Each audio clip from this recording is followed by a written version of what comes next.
Buenas tardes a todos, es una bendición estar juntos hoy en esta tarde-noche de miércoles. Gracias por acompañarnos. Haga un llamado a su familia y siéntelos a la mesa. Hoy caminaremos a través de la Escritura cerrando el tema de lo que hemos iniciado, que es la identidad espiritual. Y también estaremos caminando, ¿verdad? Recibiendo del Señor aquellas cosas que son importantes para este tiempo. Así que vamos a comenzar, ¿verdad? Y reciban un saludo de todos nuestros hermanos acá en la ciudad de Monterrey. Estamos acá, así es que desde aquí vamos a transmitir hoy una grabación, ¿verdad?, con el mensaje. Así que gracias, Dios les bendiga, la paz de Dios sea con ustedes. Y vamos a recordar un poquito las definiciones que vimos. ¿Qué es una identidad?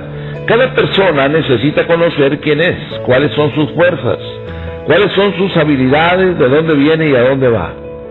El sentido de identidad de una persona es lo que va a determinar cómo va a vivir su vida, si en felicidad o en frustración. Realmente en ocasiones tenemos conceptos erróneos y equivocados, ¿verdad?, referente a la identidad nuestra, quiénes somos, y en esa dimensión también cometemos los graves errores, ¿verdad?, pensando en esa forma, con conceptos equivocados y tomando decisiones equivocadas también. Para el cristiano, un sentido propio de identidad es especialmente muy importante, porque esta definición nos va a determinar en qué magnitud vamos a desarrollar los frutos del Espíritu Santo y glorificar a Dios en su vida. La vida con propósito y confianza tiene mucho que ver con identidad espiritual firme. O sea, requerimos entonces que nosotros seamos personas, ¿verdad?, que podamos comprender la importancia que hay de realizar, de hacer las cosas desde un punto de vista correcto, ¿verdad?, fundamentado en la palabra de Dios. Muy bien, ¿cómo se establece la identidad? La identidad de una persona está formada primeramente por la constante repetición de una formación externa. Desde los primeros años, un niño es alimentado de hechos críticos e información, la cual eventualmente definirá su sentido de identidad. Muchas veces un niño es alimentado erróneamente o con información limitada o a una información realmente que no es correcta. Eso afecta a su identidad. Eres un niño malo, no eres tan brillante. Ahora, esto aún los padres pueden estarlo diciendo al niño, o maestros en la escuela, y estas aseveraciones pueden ser totalmente falsas. Ellos van a construir un sentido de identidad negativo, decíamos, ¿verdad?, o limitado dentro del niño. Ahora, lo contrario también es cierto. Cuando a un niño se le da repetidamente una información positiva que lo anima acerca de sí mismo, va a desarrollar una identidad fuerte y segura, claro, ¿verdad? No un concepto de sí mismo mayor que el que debe de tener. Significa, ¿verdad?, conceptos de verdad que puedan guiar al niño con una firmeza sin desviarse de los propósitos eternos. Si estas cosas se llevan a cabo, se realizan, entonces estaremos disfrutando de la paz que sobrepasa todo entendimiento, ¿verdad? Dios ha sido fiel hasta hoy en su palabra. Dios ha dejado todo lo que nosotros requerimos y necesitamos para vivir una vida plena. También podemos ver la palabra de Dios, ¿verdad?, como un cuadro de referencia donde los creyentes pueden verse a sí mismos conforme a como los ve Dios. Estos principios básicos son verdad para el cristiano. Su nueva identidad en Cristo será determinada por la clase de información que recibe y acepta acerca de sí mismo. La fuente debe ser la palabra de Dios. ¿Quiénes somos? ¿Cómo nos vemos a nosotros mismos? ¿A dónde vamos? ¿Dónde encajamos con el gran plan de Dios? Filipenses capítulo 4, el versículo número 8. Por lo demás, hermanos, todo lo que es verdadero, todo lo honesto, todo lo justo, todo lo puro, todo lo amable, todo lo que es de buen nombre, todo lo que tiene virtud alguna, si hay algo digno de alabanza, en esto pensad. Aleluya. ¿Verdad? Así que en la mente debe estar bien ubicada en los argumentos, pensamientos, ¿verdad?, realmente correctos conforme a la voluntad de Dios. Si el pensamiento está ordenado, todas nuestras acciones también estarán ordenadas. Pero si el pensamiento no es correcto, claro que entonces divagaremos, ¿verdad?, en las cosas y estaremos perdidos realmente, ¿no? Primera de Pedro, capítulo 2, versículo número 9, nos dice: mas vosotros sois linaje escogido, real sacerdocio, nación santa, pueblo adquirido por Dios, para que anunciéis las virtudes de aquel que os llamó de las tinieblas a su luz admirable. Dios nos habla y nos manifiesta en esta porción de la Escritura algo que todavía no somos, pero que dice: mas vosotros sois, y esto está hablando en una fe, ¿verdad?, que ve hacia el futuro con esperanza.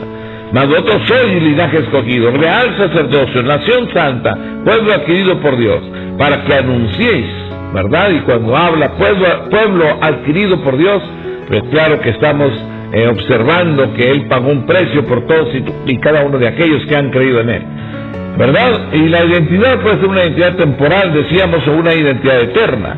También, así como esto, usando la palabra de Dios, pues la podemos utilizar para establecer esa identidad. ¿Y cómo establecemos la identidad conforme a la palabra? Pues creyéndole a Dios. Y lo segundo es confesando la palabra, que es lo que ocasiona también el que se afirme, ¿verdad?, en nuestro corazón, se dictamina en nuestro corazón esa visual o esa visión de Dios en nuestra vida. Actuar, ¿verdad?, es la tercera cosa que nos ayuda a establecer y afirmar nuestra identidad espiritual.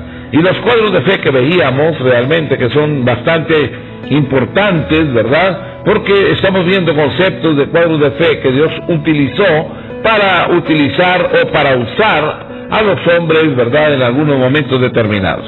Y claro que veíamos ahí, ¿verdad?, de esos cuadros de fe, encontramos al apóstol Pedro, ¿verdad?, cuando él Jesús lo ve y le traen a Jesús y lo mira por primera vez y le dice: tú eres Simón, hijo de Jonás, tú serás llamado Cefas, que quiere decir Pedro. Juan 1:42, de la palabra piedra en arameo y en griego respectivamente. O sea, Dios está hablando y diciendo, ¿verdad?, cómo lo ve Él. En este pasaje vemos cómo se dirige a Él, Jesús, cómo se dirige a Pedro con un cuadro de fe. Tú eres Simón, queriendo decir junco, el hijo de Jonás o de Juan, tú serás llamado Cefas, queriendo decir roca. Aquí Jesús estaba comunicando a Pedro cómo lo vio Él. A pesar de la evidencia física aparente que podría haber indicado que Pedro era un hombre impulsivo o inestable, un junco, Jesús le estaba diciendo que Él lo vio como una roca, un hombre de gran fortaleza y estabilidad. De la misma manera, nosotros tomemos la palabra en la que se refiere a nosotros y apliquémosla directamente a nuestra vida, en una forma personal. De esta manera lograremos prosperar y tener éxito en cada circunstancia, moviéndonos y realizando lo que Dios ha planeado para nuestra vida. Por ejemplo, Juan 6:12 nos dice: y el ángel de Jehová se le apareció y le dijo: Jehová está contigo, varón esforzado y valiente.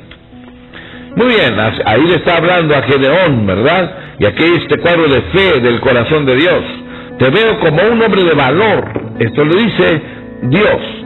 Algo muy diferente de la persona pequeña e inadecuada que tú eres ser, que tú crees ser. Y por este cuadro de fe del corazón de Dios, Gedeón fue capaz de realizar todo lo que Dios le había puesto delante por hacer. Veamos algunos ejemplos de cuadros de fe escriturales. Un sacerdocio real. Cuando se habla de sacerdocio real, se habla de ese pasaje de Primera de Pedro, capítulo 2, verso 9. A vosotros sois linaje escogido, real sacerdocio, nación santa, pueblo adquirido por Dios, para que anunciéis las virtudes de aquel que os llamó de las tinieblas a su luz admirable. ¿Verdad? También hay un cuadro de fe que habla de la mujer virtuosa. Cuando meditamos en Proverbios 31, vemos que Dios ha creado una sola clase de mujer. Cualquier otra clase es una distorsión de esa mujer que Dios creó en el principio. Todas las cualidades y virtudes de la mujer de Proverbios 31 pueden manifestarse, ¿verdad?, en la vida de cualquier mujer de Dios, mientras ella aprenda a verse a sí misma de acuerdo a esta reflexión de feminidad proveniente del corazón de Dios. Su estima, por ejemplo, es muy importante, su relación con sus padres, su relación con su esposo, su estabilidad o seguridad en sí misma, sus virtudes, sus convicciones, su testimonio en sus acciones, su perseverancia en medio de la dificultad, ¿verdad? Podemos ver realmente ahí, ¿verdad?, manifiestan cualidades que identifican a la mujer que Dios ha creado. Cualquier cuadro de fe, ¿verdad? Y también el carácter que Dios ha colocado en cada uno. Y una de las cualidades importantes en la vida de todo creyente es la perseverancia. Cualquier cuadro de fe no debe verse como una fórmula mágica para obtener éxito. Sin paciencia y sin perseverancia, ningún cuadro de fe puede llegar a ser realidad, ¿verdad? No son varas mágicas. Por ejemplo, el hecho de repetir una frase, ¿verdad? Soy bueno, soy bueno, soy bueno, soy bueno, y a las 1000 veces que lo haga, sorpresa, soy bueno. Claro que no. No es así como Dios cambia a las personas. Realmente, ¿verdad?, se debe de tener cualidades de carácter importantes, se debe ser paciente, ¿verdad?, para tratar con esas áreas una y otra vez hasta transformarlas, ¿verdad? Ser paciente, ser perseverante significa, no importa ya el tiempo, la importancia es provocar los cambios, y de esa forma nos encontramos, ¿verdad?, sembrando esa semilla, ¿verdad?, hasta ver el fruto manifestarse. Así que esas cualidades de carácter son necesarias y bastante importantes para cambiar, a colocar o alcanzar el cuadro de fe para nuestra vida. Juan capítulo 8, versículos 31 y 32 nos dice: dijo entonces Jesús a los judíos que habían creído en él: si vosotros permaneciereis en mi palabra, seréis verdaderamente mis discípulos, y conoceréis la verdad, y la verdad os hará libres. ¿Qué dice la Escritura? Si vosotros permaneciereis en mi palabra, eso es lo que nos está hablando el Señor, ¿verdad? Perseverancia. Si tú permaneces en mi palabra, seréis verdaderamente mis discípulos, y conoceréis la verdad. Cuando se habla de conocer, se habla de paciencia. La verdad, conoceréis la verdad, y la verdad os hará libres, ¿verdad? Permanecer, perseverar, las cualidades importantes, ¿verdad?, para poder desarrollar o fluir en esa naturaleza de Dios. Hebreos capítulo 10, versículos 35 y 36 nos dice: no perdáis pues vuestra confianza, que tiene grande galardón, porque os es necesaria la paciencia, para que, habiendo hecho la voluntad de Dios, obtengáis la promesa. Aleluya. Así que Dios, ¿verdad?, tiene un interés especial en nuestras vidas y nos permite a cada uno de nosotros realmente poder alcanzar esos propósitos eternos. La otra cosa que podemos ver en esto es la confesión atrevida y audaz, ¿verdad? Necesitamos realmente hoy más que nunca, ¿verdad?, proponernos, y en esto es importante, proponernos alcanzar la riqueza de la gracia del Dios Todopoderoso. La confesión atrevida y audaz. Un principio que acompaña a los cuadros de fe es la confesión audaz, ¿verdad?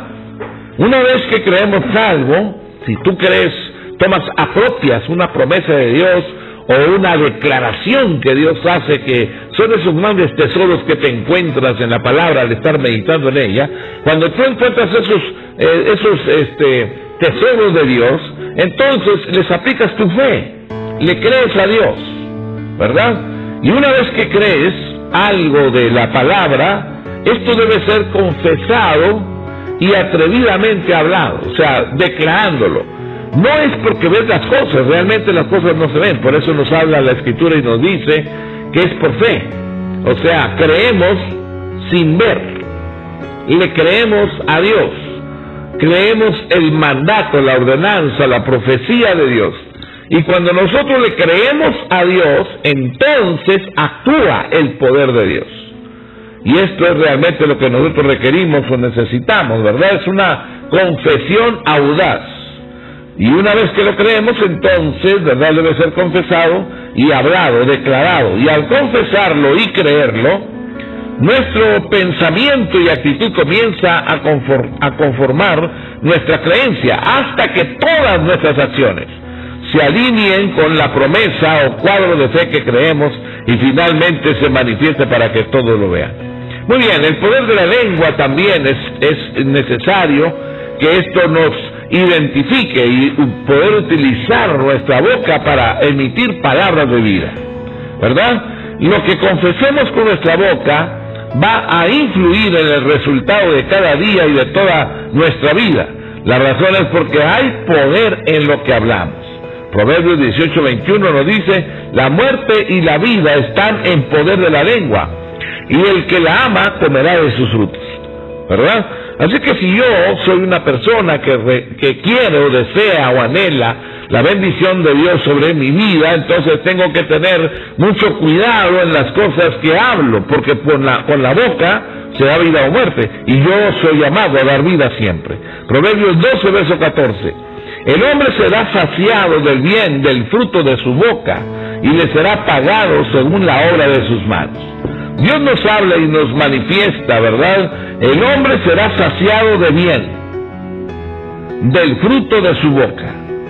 Así que yo hablo y hablo lo bueno, lo honesto, lo puro, lo santo, lo que glorifica a Dios, lo que tiene virtud alguna, lo que es digno de ser alabado, ¿verdad? Estas cosas las declaro, las proclamo cada día, ¿verdad? Y el que la ama comerá de sus frutos. Significa, como del fruto de mi boca. Si las palabras son buenas, si las palabras son de bendición, entonces se saciará tu corazón del fruto de los frutos de tus labios, ¿verdad? En Proverbios 13:2 dice: del fruto de su boca el hombre comerá el bien, mas el alma de los prevaricadores hallará el mal, ¿verdad? El fruto de su boca, del fruto de su boca el hombre comerá el bien, mas el alma de los prevaricadores hallará el mal. Proverbios 15:28: el corazón del justo piensa para responder, mas la boca de los impíos derrama malas cosas. Así que hay algo que Dios nos habla y nos manifiesta la importancia de tener el control de las palabras. El corazón del justo piensa para responder. El corazón del justo revisa las palabras con la finalidad de no ofender, de no transgredir los mandamientos y ordenanzas de Dios, ¿verdad? La boca del justo o el corazón del justo piensa para responder. Tiene el control de sus impulsos, vaya.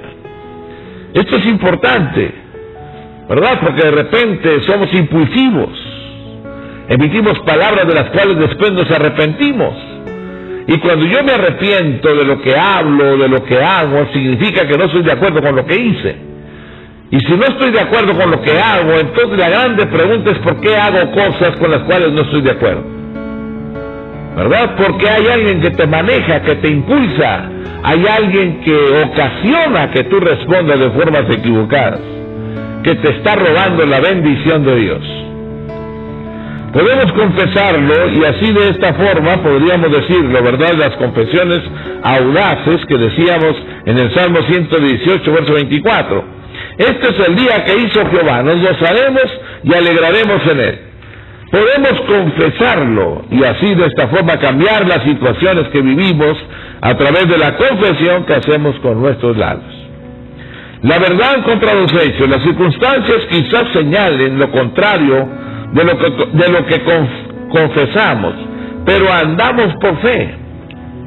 Las cosas, las circunstancias que nos rodean, el ambiente quizás, ¿verdad?, no va acorde con lo que yo estoy declarando, ¿verdad? Podría estar sentado a mi mesa, ¿verdad?, sin alimento, una mesa que no está servida, una mesa escasa, una mesa que manifiesta la necesidad que tengo en mi vida, de trabajo, de provisiones, ¿verdad? Pero declaro la bendición de Dios. ¿Por qué? No ando por vista, ando por fe, que le creo a Dios, ¿verdad? Y me paro y le digo a Dios: gracias, Señor, por el alimento que me das. Bendito sea tu santo nombre, Señor. A ti el honor y la gloria, porque tú sabes lo que yo necesito. Gracias, en el nombre de Jesús. Entonces, las circunstancias quizás señalen lo contrario de lo que confesamos, pero andamos por fe. Existe la verdad circunstancial y existe también la verdad revelada. Andemos en la verdad revelada. Afirma tus pasos en ella. Segunda de Corintios capítulo 5, versículo 7. Porque por fe andamos, no por vista. Esto es lo importante. En esto redunda, podríamos decir así, ¿verdad?, esa confesión audaz. Confesamos lo que no vemos. Declaramos lo que Dios nos dice y no lo que nosotros decimos. No que lo que nosotros proclamemos, no. Nosotros proclamamos la promesa de Dios, ¿verdad? Porque le hemos creído. Y claro que debemos de tener precauciones, ¿verdad? Los cuadros de fe y confesiones audaces que hacemos deben de aplicarse con una sensibilidad de oración a Dios y con la guianza de su Espíritu, y deben ser basados en la palabra de Dios. Los cuadros de fe y confesión audaz deben de aplicarse con una sensibilidad de oración a Dios y con la guianza, una sensibilidad de oración.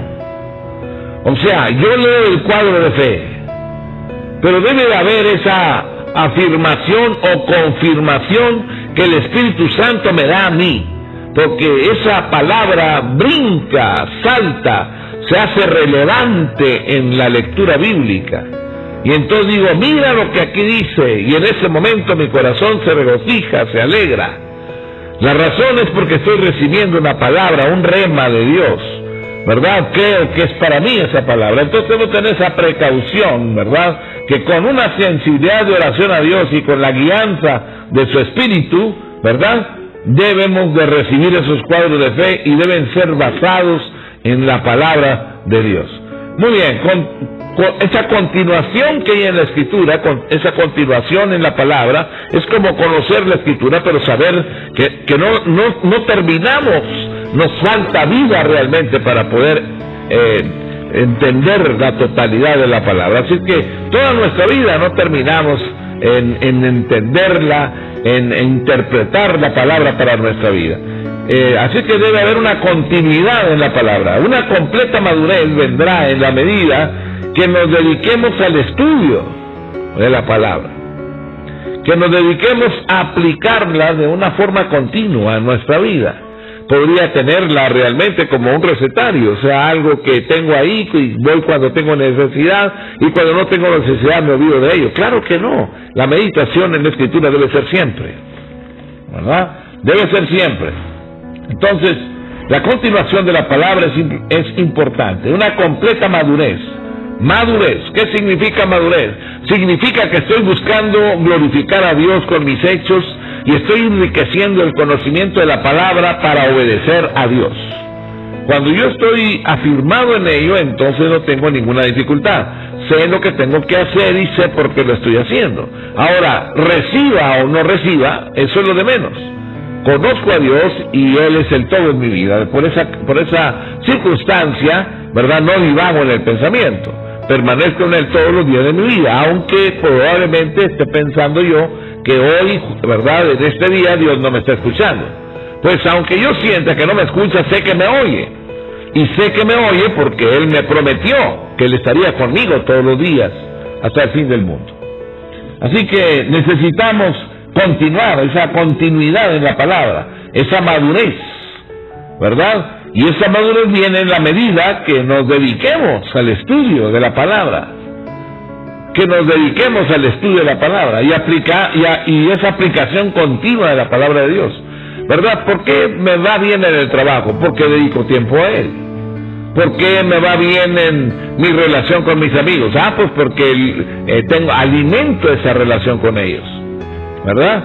Pues por esa razón, pues claro que hago las cosas, ¿no?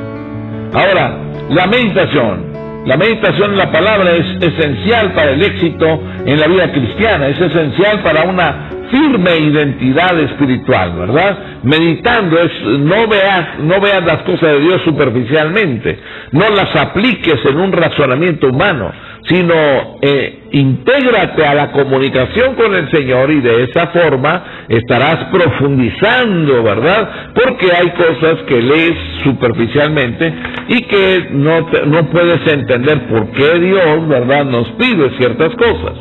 Pero es importante entender, ¿verdad?, que el Dios del cielo y de la tierra, que nos tiene esculpidos en la palma de su mano, nos lleva a una meditación profunda, a una relación madura, a una relación en la cual, ¿verdad?, nuestras vidas no son el centro, es la voluntad de Dios en nuestra vida el centro. Así que 1 Timoteo capítulo 6, verso 19 dice: atesorando para sí un buen fundamento para lo porvenir, que eche en mano de la vida eterna. atesorando para sí buen fundamento para lo porvenir, que eche en mano de la vida eterna. Gloria a tu nombre, Señor.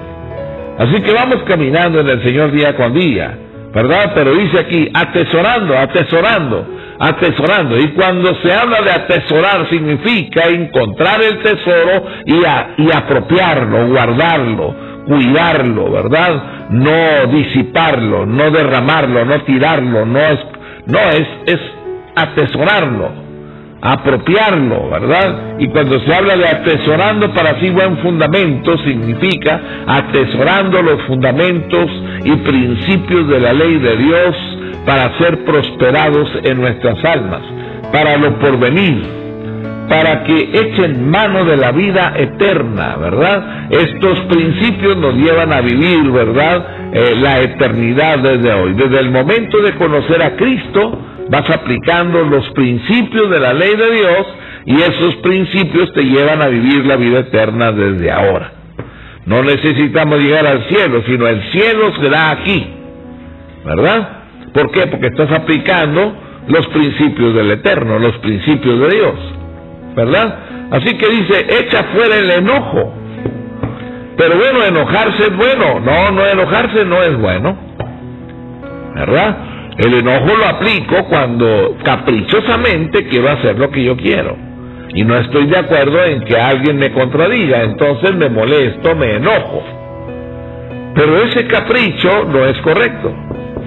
Dios nos habla a nosotros y nos manifiesta realmente que debo de tener un buen fundamento y que debo echar mano de la vida eterna, o sea, de las cosas permanentes, relaciones permanentes, relaciones estables, relación entre el esposo y la esposa, amables, respetuosas.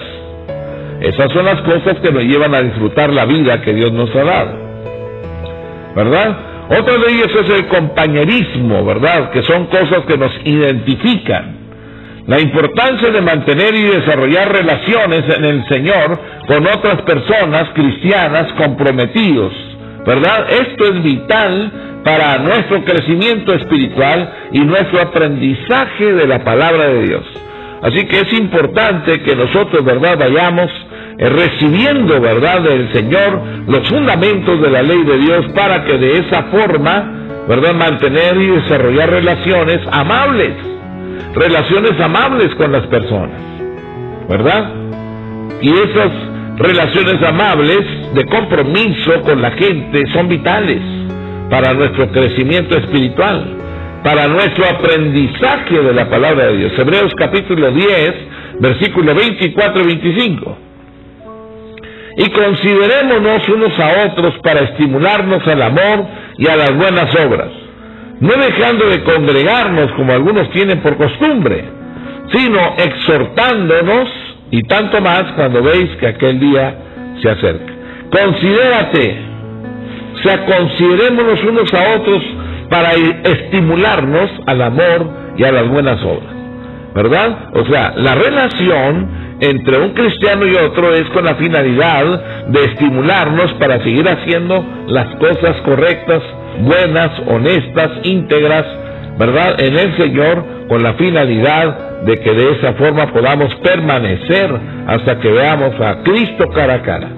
Hebreos capítulo 10, considerémonos unos a otros para estimularnos al amor y a las buenas obras, no dejando de congregarnos como algunos tienen por costumbre. Fíjese bien, no dejando de congregarnos como algunos tienen por costumbre. ¿Cómo Dios se da cuenta de que algunos tienen la mala costumbre de no congregarse? ¿Verdad? Porque Dios sabe, ¿verdad?, que no consideramos, ¿verdad?, no nos consideramos unos a otros, que no nos estimulamos al amor y que no nos estimulamos para las buenas obras. Entonces dice Dios que las diferencias entre nosotros nos separan, ¿verdad? Y caemos, ¿verdad?, en una práctica incorrecta de no congregarse, como algunos se han acostumbrado, ¿verdad?, sino exhortándonos a la asistencia. ¿Qué pasó? ¿Por qué no fuiste? Y tanto más cuando veis que aquel día se acerca. Hermanos, estamos muy cerca de los tiempos finales realmente, ¿verdad? Nadie pensaba que un animalito tan pequeño como es un virus iba a sacudir al mundo.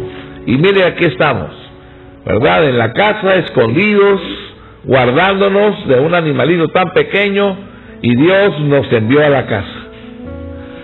¿Ah? ¿Y qué está pasando en la casa? Pues está todo siendo probado. ¿Qué es lo que está siendo probado? Está siendo probado el amor en la pareja, los fundamentos sobre los cuales se están edificando, cada pilar, cada zapata que sostiene, cada cimiento está siendo probado, ¿verdad? Porque si el cimiento se echó y el edificio se ladea, significa que el cimiento ha fallado. Esto significa que no cimentamos bien, que los principios que asentamos, ¿verdad?, de cosas que nosotros hacemos, no son correctos y están provocando la destrucción del edificio, ¿verdad? ¿Y qué vamos a hacer? Pues lo que vamos a hacer es corregir, ¿verdad? Porque lo que menos queremos es destruir, ¿verdad?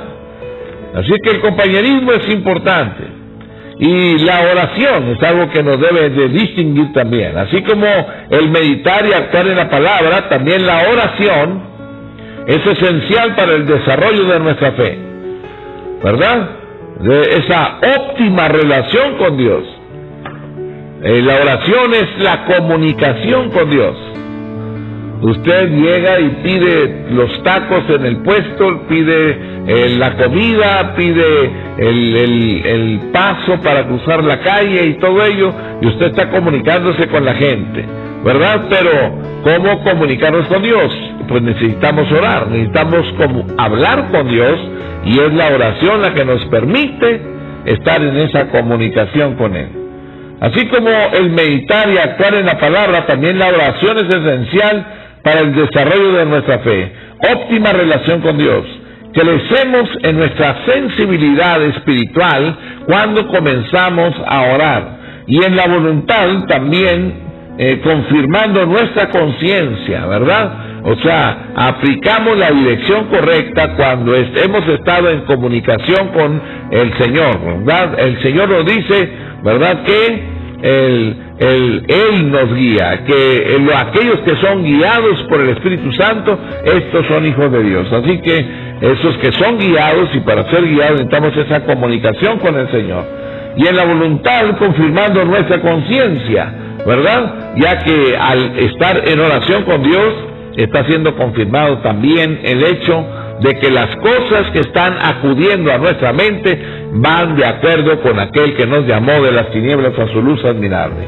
Y en palabra revelada, o sea, el rema de la palabra, ¿verdad? ¿Quiere usted recibir el rema de la palabra? Pues es de rodillas en comunión con aquel que es la fuente inagotable de vida, el que nos está hablando constantemente, que es el Dios Todopoderoso que nos amó primero. Así que necesitamos ir a Él, ¿verdad? Colosenses capítulo 1, el versículo número 9. Por lo cual también nosotros, desde el día que lo oímos, no cesamos de orar por vosotros y de pedir que seáis llenos del conocimiento de su voluntad en toda sabiduría e inteligencia espiritual, ¿verdad? Por lo cual también nosotros, desde el día que lo oímos, no cesamos de orar por vosotros y de pedir que seáis llenos del conocimiento de su voluntad en toda sabiduría e inteligencia espiritual. Aleluya, gracias a Dios. Bendito sea tu santo nombre, Señor. Así nos habla la palabra y nos invita, ¿verdad?, a permanecer en oración, ¿verdad? Porque de esa forma estamos en esa comunicación con el Señor y estamos confirmando, ¿verdad?, nuestras conciencias. No deben de acusarnos de culpa, de pecado, claro, porque actuamos bien y por esa razón nuestra conciencia está en paz, ¿verdad? Salmo 116, versículo 2. Porque ha inclinado a mí su oído, por tanto le invocaré en todos mis días. Salmo 116, versículo 2. Porque ha inclinado a mí su oído, por tanto le invocaré en todos los días. Aleluya. Gracias, Señor. Bendito seas por siempre. Una mujer había recibido sanidad a través de la oración, pero poco tiempo después los síntomas regresaron y volvió a sentir molestias en el corazón. Ella no entendía la razón de la dificultad y fue a la iglesia y preguntó y manifestó que todavía seguía con problemas. Y se le preguntó a la señora: ese día que usted vino y se oró por usted, cuando usted llegó, cuando su esposo llegó a casa en la noche, ¿usted le comunicó que ya había sido sanada? Y ella respondió: no, claro que no, no le dije nada. Pues no estaba muy segura de ello, no quise decir nada hasta no estar completamente segura. Pero usted ya no sentía el dolor, ¿o sí? ¿O se sentía usted adolorida o alguna otra molestia? No, ya no me dolía. Todo eso se me quitó inmediatamente que oraron. Pero usted sabe que tengo que tener cuidado porque mi esposo es un escéptico. Y no quise decirle que ya estaba sana hasta no estar segura. Realmente uno podría observar en este cuadro, en la experiencia de esta persona o en la experiencia que vemos, la dificultad en este caso se encuentra en que no creyó en la palabra. Si hubiese hecho la confesión a su marido, el dolor jamás le hubiera muerto. Nuestra fe o incredulidad es determinada por nuestra confesión. Pocos de nosotros nos damos cuenta del efecto que causa nuestra palabra hablada, nuestro corazón, y también el efecto que hace al corazón del adversario. No nos damos cuenta que la palabra hablada a nuestro corazón y al corazón del adversario le provoca grandes conflictos. Hebreos 4:14. Por tanto, teniendo un gran sumo sacerdote que traspasó los cielos, Jesús el Hijo de Dios, retengamos nuestra profesión. Nuestra profesión es que la palabra no puede ser quebrantada y que lo que el Padre dice es verdadero, y en todo el universo no hay poder capaz de anular una sola declaración de hecho en esta palabra. Él dijo, Ezequiel 12:25, porque yo Jehová hablaré y se cumplirá la palabra que yo hable, no se tardará más, sino que en vuestros días, oh casa rebelde, hablaré palabra y la cumpliré, dice Jehová el Señor. Y otra vez, Romanos 10:11, porque la Escritura dice, todo aquel que en él cree, no será avergonzado. Nuestra confianza está en esta palabra, inquebrantable, en esta palabra viviente. La palabra nos dice en Filipenses 1:28, y en nada intimidados por los que se oponen, que para ellos ciertamente es indicio de perdición, mas para vosotros de salvación, y esto de Dios. Segunda de Corintios capítulo 2, versículo 14 y versículo 15. Mas a Dios gracias, el cual nos lleva siempre en triunfo en Cristo Jesús, y por medio de nosotros manifiesta en todo lugar el olor de su conocimiento. Porque para Dios somos grato olor de Cristo en los que se salvan y en los que se pierden. A estos ciertamente olor de muerte para muerte, y a aquellos olor de vida para vida. Y para estas cosas, ¿quién es suficiente? Tenemos que tomar nuestra posición en Cristo Jesús, de que somos más que vencedores en Él. Nosotros no dependemos de las evidencias sensoriales, no dependemos de la fe de otras personas, no dependemos de la veracidad de su palabra. Sabemos que toda la autoridad está en el nombre de Jesús y que todo demonio, toda enfermedad y toda circunstancia deben doblegarse ante ese precioso nombre del Señor. Es el Dios eterno, el Dios excelso que nos ama entrañablemente. Así que hoy, una vez más, afirmamos nuestra fe en Jesucristo, el Señor, el que vive y reina por los siglos de los siglos, aquel que nos guardó, aquel que nos tiene esculpidos en la palma de su mano, y a Él atribuimos todo el honor y toda la gloria. Cierre sus ojos y oremos. Señor, muchísimas gracias por tu amor y tu bondad.